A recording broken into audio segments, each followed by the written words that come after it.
একটি গুরুত্বপূর্ণ খবরের দিকে নজর রাখতে হচ্ছে। রাজ্যে জুড়ে এসআইআর প্রক্রিয়া চলছে, বাড়ি বাড়ি যাচ্ছেন বিএলওরা। এরই পাশাপাশি এসআইআর আতঙ্কে বঙ্গে মৃত্যু মিছিল। রাজ্যে মৃত্যু হচ্ছে 17 জনের, এমনটাই দাবি করছে তৃণমূল কংগ্রেস।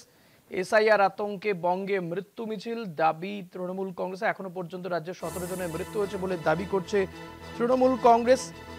রাজ্য জুড়ে চলছে এসআইআর প্রক্রিয়া, বিভিন্ন জেলায় বাড়ি বাড়ি পৌঁছে যাচ্ছেন বিএলওরা। তবে এই বুথ লেভেল অফিসাররা বাড়ি বাড়ি যখন যাচ্ছেন তখন নানা অভিযোগ উঠছে যে কেউ কেউ বাড়ি বাড়ি যাচ্ছেন, কেউ আবার কোনো স্কুল থেকেই এনুমারেশন ফর্ম বিলি করছেন। একাধিক অভিযোগ যেমন রয়েছে, পাশাপাশি কাজও এগোচ্ছে।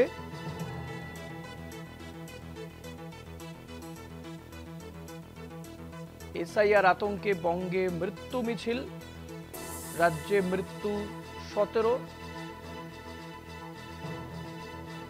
দাবি তৃণমূলের। নওদায় মৃত্যু ইসরাইল মোল্লা, 60 বছর বয়স যার। কান্দিতে মোহন শেখের মৃত্যু হয়। রামনগরে শেখ সিরাজউদ্দিনের মৃত্যু হয় এসআইআর আতঙ্কে।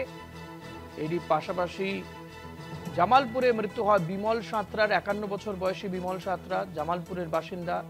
এসআইআর আতঙ্কে মৃত্যু হয়েছে বলে অভিযোগ। পানিহাটিতে প্রদীপ কর, বছর 57, এই ব্যক্তির মৃত্যু এসআইআর আতঙ্কে, এমনটাই অভিযোগ। ইলামবাজারে মৃত্যু হয় ক্ষিতীশ মজুমদারের, 95 বছর বয়সী ক্ষিতীশ মজুমদারও এসআইআর আতঙ্কে তার মৃত্যু হয় বলে দাবি। রামনগরে মৃত্যু হয় শেখ সিরাজউদ্দিনের। জামালপুরে বিমল সাঁতরা, বছর 51, এই ব্যক্তির মৃত্যু হয় এসআইআর আতঙ্কে, এমনটাই কিন্তু দাবি করা হয়। ভাঙড়ে মৃত্যু হয় শফিকুল গাজীর, এসআইআর আতঙ্কে শফিকুল আত্মহত্যা করেন বলে দাবি। বহরমপুরে আত্মহত্যায় মৃত্যু হয় তারক সাহার। ঢোলাহাটে মৃত্যু হয় শেখ সাহাবুদ্দিনের, এসআইআর আতঙ্কেই এদের মৃত্যু বলে দাবি। এর পাশাপাশি সাঁইথিয়াতে মৃত্যু হয় বিমান প্রামাণিকের, বছর 51, বিমান প্রামাণিকের মৃত্যু হয় সাঁইথিয়াতে, এসআইআর আতঙ্কে মৃত্যু হয়। ভাঙড়ে মৃত্যু হয় শফিকুল গাজীর, এসআইআর আতঙ্কে বঙ্গে মৃত্যু মিছিল। রাজ্যে মৃত্যু 17 জনের, দাবি তৃণমূলের। শেওড়াফুলিতে আত্মহত্যা করেন বিতি দাস, 49 বছরের বিতি দাস। ধূপগুড়িতে লালুরাম বর্মন, তার মৃত্যু হয়, বছর 55 লালুরাম। জলপাইগুড়িতে আত্মহত্যা করেন নরেন্দ্রনাথ রায়, এসআইআর আতঙ্কেই তার মৃত্যু বলে দাবি।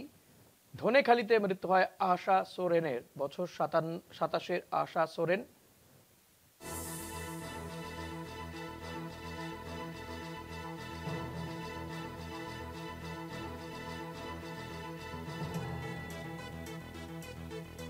এসআইআর আতঙ্কে রাজ্যে মৃত্যু মিছিল। রাজ্যে এখনো পর্যন্ত 17 জনের মৃত্যু হয়েছে বলে দাবি তৃণমূল কংগ্রেসের।